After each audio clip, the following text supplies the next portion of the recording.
ஓகேங்களா? அங்க போயிட்டு என்னால வந்து சர்வைவ் பண்ண முடியல, என்னால படிக்க முடியல, எனக்கு அந்த கிளைமேட் அடாப்ட் ஆகல, எனக்கு அந்த சாப்பாடு அடாப்ட் ஆகல, எனக்கு இங்க வந்து விட்டுட்டு போனது என்னால வெளிநாட்டுல போய் என்ன நான் அடாப்ட் பண்ணிக்கவே முடியல, நான் ஹோம் சிக்னஸ்க்கு ஆளாயிட்டேன். இந்த மாதிரி பல விஷயங்கள் நம்ம ட்ராப் ஆகிறதுக்கு வாய்ப்பு உண்டுங்க.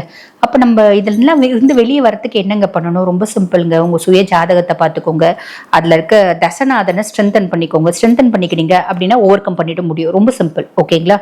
தசநாதன் கெட்டு போயிருக்கான் அப்படின்னா என்ன ஆஸ்பெக்ட்ல ஸ்ட்ரென்தன் பண்ண முடியும் அப்படின்னு உங்கள் குடும்ப ஜோசியர் கேளுங்க. அவங்க வந்து கரெக்டாக வந்து உங்களுக்கு டீட்டெயில் சொல்லிடுவாங்க அப்படின்லாம். ஸோ இந்த மாதிரி எல்லாம் சாலிடாக வரும். ஓகேங்க, நீங்க சொல்லிட்டீங்க இதெல்லாம் இன்டென்சிஃபைடா வரும் அப்படின்னு ஆகஸ்ட் 2 வரைக்கும்.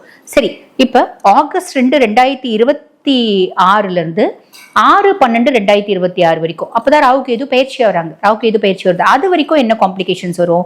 அது வரைக்கும் வந்து பாத்தீங்கன்னா நம்ம சொத்து பத்து வாங்கணும், இதெல்லாம் வாங்குறோம் பாத்தீங்களா, இதுல பெரிய லெவல்ல நம்ம வாங்கிட்டோம் அப்படின்னு ஐயோ வாங்கிட்டோமேயா, ஆசைப்பட்டு ஜாக்குவார் வாங்கிட்டோம், டியூ கட்ட முடியலையா அப்படின்ற ஒரு வருத்தம் வரும். வெளிநாட்டுக்கு பெருமையா வெளிநாட்டுக்கு வரணும்னு வந்துட்டோம், எல்லாரும் முன்னாடி நம்ம சொந்தக்காரங்க முன்னாடி எல்லாம் வெளிநாட்டுக்கு வந்து சம்பாதிக்கணும்னு வந்துட்டோம், இங்க நம்மளால சர்வை பண்ண முடியலையா, என்னையா பண்றது அப்படின்ற மாதிரி தோணும். இந்த மாதிரி சின்ன சின்ன காம்ப்ளிகேஷன்ஸ் ஓவர்டேக் பண்ணணும் அப்படின்னா ஓவர்டேக் பண்ணிக்கலாம். அதுக்கான ஒரு இன்டர்வியூ நான் உங்களுக்கு கொடுத்துட்டேன். ஆக சின்ன சின்ன விஷயங்கள்ல நான் இது வரைக்கும் பெரிய லெவல்ல எதுலையுமே ட்ராப் ஆகலைங்க அப்படின்னா ரொம்ப சந்தோஷம். என்ன மாமா மாமி எல்லாம் யாரும் ஏமாத்தல அப்படின்னா ரொம்ப சந்தோஷம். உஷாரா பொழைச்சிக்கோங்க. ஏமாத்திட்டாங்க அப்படின்னா வெளியே வரத்துக்கு பாருங்க.